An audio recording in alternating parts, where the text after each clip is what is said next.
Cancer, hi, welcome to Mystic Queen PH. At ito ay isang timeless reading for you. So anytime na mapanood nyo to, as long as makaka-resonate kayo, this reading is for you.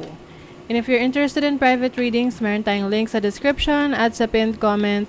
Pakicheck nyo lang information kung paano mag-book for a private reading.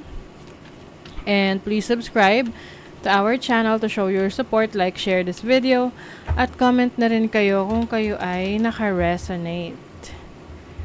Ayan. So, let's see, Cancer. What's coming to you? Ano yung kailangan mong malaman? What do you need to know right now? Show us the energies, please. You have the 7 of Cups. There's some sort of confusion. May kaguluhan ng isip na lilito. Ano or sino ang pipiliin mo?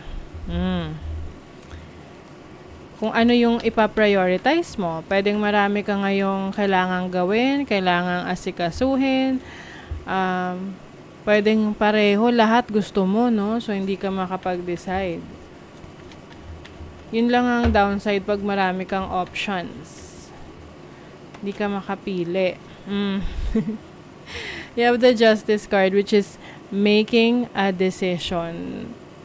Meron ka dyang dahil marami kang options, meron dyan parang top 2 na pipiliin mo. Sino or ano. Okay? And anytime soon, makakapili ka.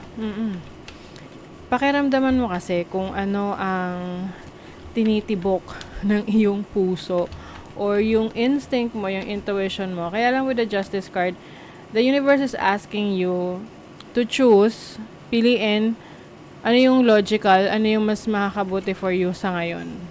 Okay? Let's see what else. Oh, you have the Strength card. This is courage, lakas ng loob. I think kasi medyo merong, dito sa pagpipilian mo or dito sa decision na gagawin mo, medyo mabigat siya. May mga sacrifices na kailangan gawin. Parang kumbaga sa PBB, mahirap, wala kang itulak kabigyan dun sa gusto mong manalo. Oo, so ang hirap pumili kung sino yung ilalaglag mo, kung sino yung hayaan mong magstay, parang ganon. Okay, so I feel like anytime soon, no, makakapag-decide ka what's best for you. Kailangan lang din magtiwala ka sa kakayanan mo at manalig ka na whatever, ano man yung maging decision mo, meron kang lakas para i-handle kung ano man yung nire-require nung iyong pinili. Kailangan talaga dyan, malakas ang iyong pakiramdam. Para siyang paghahaluin mo yung pakiramdam mo, yung instinct mo, ano yung practical, ano yung logical, and also, ano yung pinaka-urgent, ano yung kailangan mong unahin. Oo. Let's see what else. What do you need to know? You have the 8 of Swords, overthinking.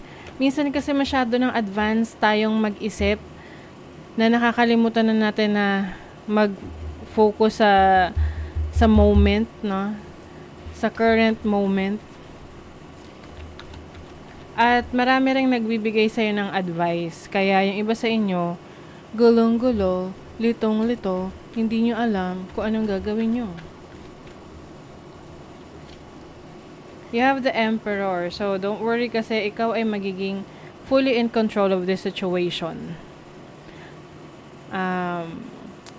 Some of you related to sa trabaho, yung pinagpipilian ninyo.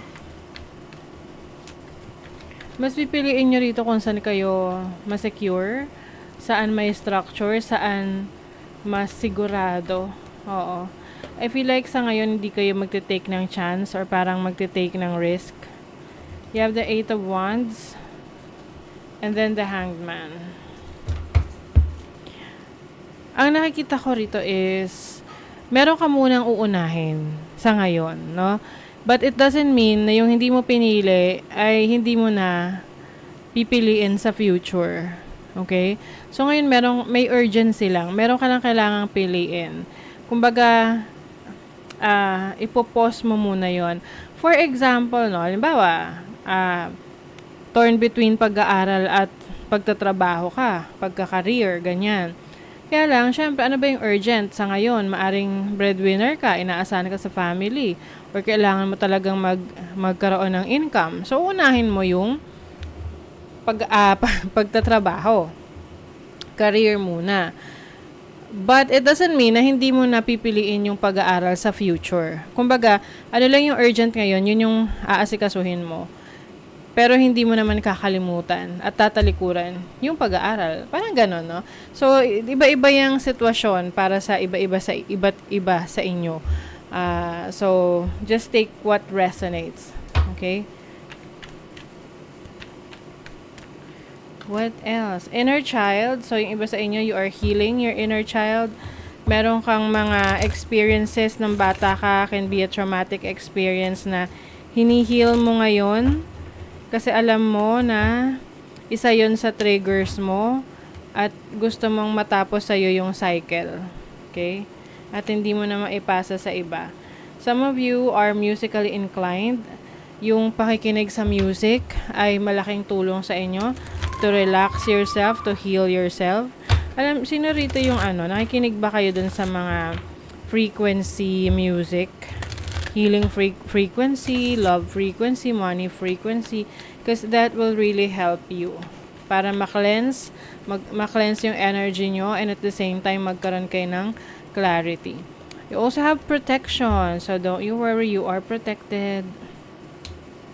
Malakas ang energy mo when it comes to protecting yourself. So, pay attention rin sa mga nakakasalamuha mo. Kasi pwedeng they are giving out nega energies sa'yo.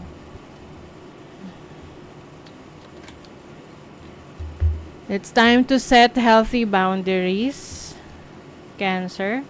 Kasi ang mga Cancerian, very caring, giving. Halos wala na matira sa kanila. O diba? Halos wala na matira sa inyo. So now you are setting your boundaries kasi that is your form of protection. Ayan yung paraan para maproteksyonan mo yung sarili mo sa mga nagte-take advantage sa'yo. Kung meron kayong maririnig na sumisigaw na bata, yung bunso ko yun. Mahilig kasi siyang magsisigaw. Anyway, let's continue. Cancer. Persistent stamina. Malakas ang inyong pangangatawan. Yes, yun yung maganda kasi, 'di ba? Maganda yung healthy. Marami kang kayang gawin. Yan yung isa sa kayamanan natin, yung pagkakaroon ng maayos na kalusugan. There's also hard work. So, maaring meron ka ngayong tatrabahuhin, bibigyan ng attention, focus, whether this is your career, your business, and also, meron ding harvest dito. So, whatever you are focusing on right now, may kita mo agad yung resulta ng pinagpaguran mo. And after that, meron ka ring panahon para makapag-relax at magpahinga. Ayan. Pwedeng ikaw ay magbabakasyon or magbibigay ka lang ng time off or day off sa sarili mo para maging, relax. Wala masyadong iniisip, walang mga demands. You have the abilities, resources. You have what it takes. Marami kang kakayanan, Cancer, no? So, huwag ka magda-doubt sa sarili mo. Mag-focus ka dun sa strength mo. Wow! My prosperity! Oh my God! Congrats! You're going to hit the jackpot. My good fortune. Having plenty of money. Wow! Congrats in advance. Yung iba sa inyo may accomplishment. Oo. So, maaring ito yung decision making ninyo na gagawin, no? Yung mapipili nyo na bibigyan ng focus at attention. It's like you are hitting the jackpot. That is going to be successful for you. Diba? Seize the moment in life and love or lose it forever. Yes. So, seizing the moment. Ibig sabihin yan, Kung ano yung meron ka ngayon, relationships, connections, opportunities, i-absorb mo, kumbaga, i-feel mo yan, no? Yung pakiramdam na meron ka niyan because time is fleeting, may mga pagkakataon na, nagkaka-challenge, problema, and ang importante, meron kang baon na memories or feelings about ano yung naramdaman mo nung time na masaya ka. Ano yung mga experiences na yun. Kasi yun yung magiging inspiration mo. Okay, so that is your reading, Cancer. Thank you so much. See you again.